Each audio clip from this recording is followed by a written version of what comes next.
The Kosovo Parliament paved the way for the creation of a professional national army entitled the Kosovo Security Force. The Albanian parties voted unanimously on the 3 required draft laws, though the vote was boycotted by the members of the Serbian list. On the 10th day of the protest, students have asked the Parliament to meet in an extraordinary session to approve their demands, warning that the alternative is a nationwide protest of all citizens. Some remote areas are facing difficulties after snowfall started in the early hours of the morning across the northeastern areas, although no emergencies have been reported thus far and all national roads are passable.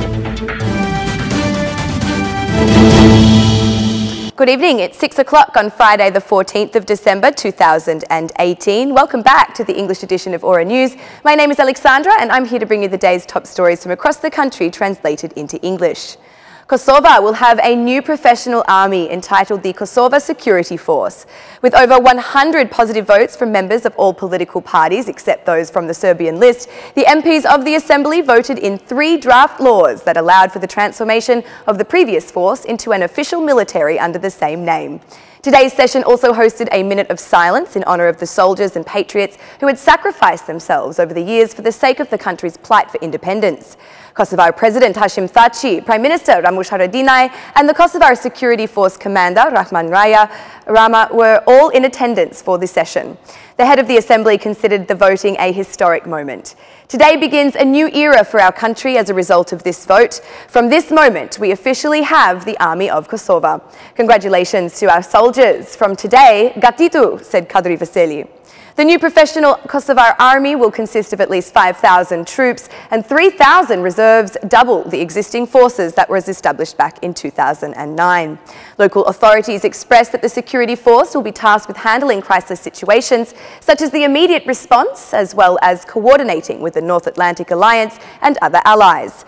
The complete transformation of the professional army is expected to last up to 10 years, and throughout this time, Kosovo will continue to be maintained by the multinational peacekeeping forces KFOR.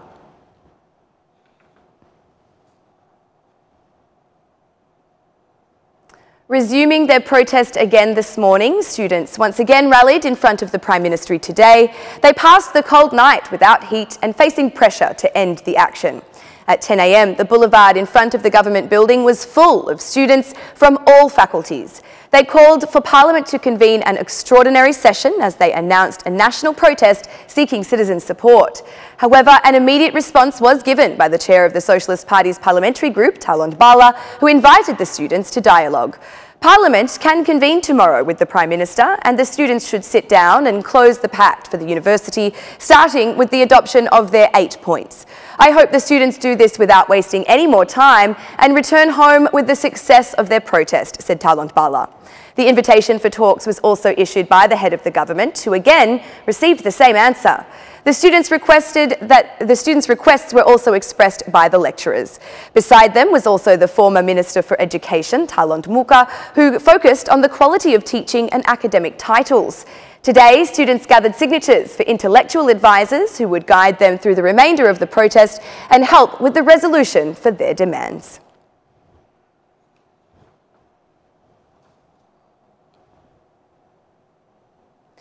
The Venice Commission today released an updated decision in regards to vetting of politicians, changing their previous stance to now allow the state to determine the parameters in order to successfully implement the process. According to the Venice Commission, the reason for this is that, depending on the political situation, a restriction on a particular circumstance that might be needed for one state may not apply to another country. Meanwhile, the Venice Commission also responded favourably to the DP's proposal of vetting in politicians, bringing about different reactions across the capital.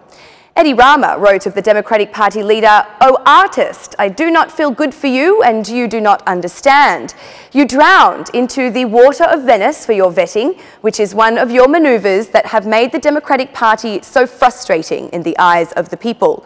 You have been thrown into illegality to prevent dialogue between the students and the government." Lul Zimbasha replied, "The psycho thief who has, for the past 9 days, demonstrated that not only does he not understand English, he cannot even understand Albanian. Gratitude to the Venice Commission for giving the green light for the vetting of politicians. Anything to save us from the psycho thief with ties to crime. The time when politicians are above the law is over." The Democratic Party added that this is good news for Albanians. Venice has given us some good news for Albanians and bad news for mafia politicians. The Venice Commission confirmed today the fair and legitimate cause of the Democratic Party and the Albanian opposition in conducting vetting of politicians and the removal of those linked to organised crime. The opinion adopted today by the Venice Commission set out the detailed steps for the final adoption by the Parliament, including constitutional amendments and detailed law that, like decriminalisation, would have to remove politicians related to the mafia. The Venice Commission calls on the majority to sit in constructive dialogue with the opposition to adopt these constitutional amendments and amend the law according to the Commission's guidelines, expressing the readiness to further assist in the completion of this process, said DP MP Oert Bulukbashi.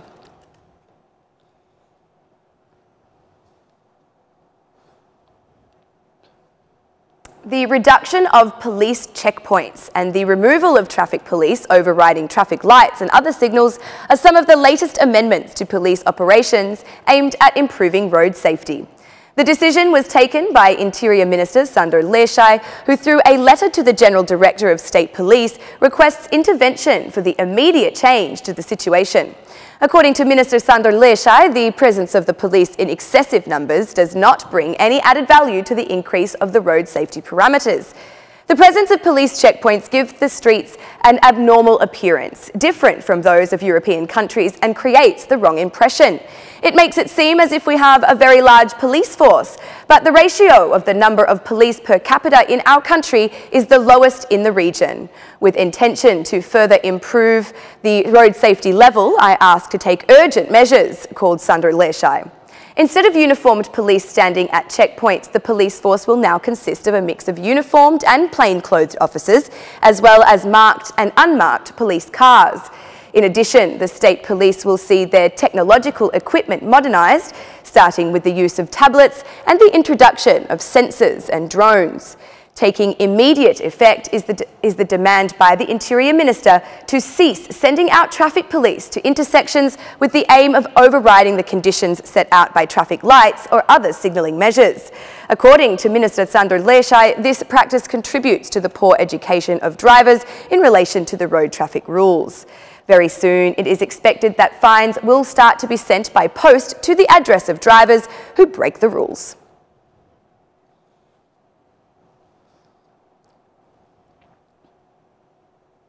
The first snow precipitation for some of the country's districts has fallen today and as such has begun creating the first problems.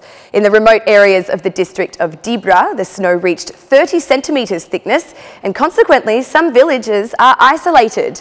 There are difficulties in Lur, Doda Castle, Ostren and Turnov. Meanwhile, the vehicle trafficability is poor on the Kukas-Peshkopi axis due to frost and snow thickness reaching up to 25 centimetres, according to reports. Since the early morning hours, the snowfall has covered the whole district of Kukas. In Kukas, the snow reached 10 centimetres, while in Bayram Suri it is up to 30 centimetres. In rural roads, there are difficulties in circulation and chains are needed for the movement of vehicles. National roads crossing the Kukas region do have snow present. They remain passable at this stage, although the risk of sliding rocks falling has increased. The National Highway is trafficable throughout its entire length and traffic police are conducting inspections so that all vehicles are properly equipped with the appropriate equipment for the winter conditions. At this stage, the Chafmali Firs Road is also still passable. The teaching process continues normally throughout the country, but some villages of Tropoja are suffering from a lack of electricity. The emergency headquarters in Kukas says there have been no emergencies reported and that the contracting companies are utilising 30 vehicles and 62 workers to maintain the roads and ensure they are kept open. Snow precipitation has also been recorded in the Dukajin area of Shkodra, but the inhabitants of the deep mountainous area have not reported any problems. On Thursday, snowfall returned to the Korcha region where no problems were reported. And that's the news across the country today. Thank you for watching our English edition this evening and be sure to join us again every Monday to Saturday at 6 p.m. for the latest news from Albania. Once again, on behalf of Aura News, thank you and good night.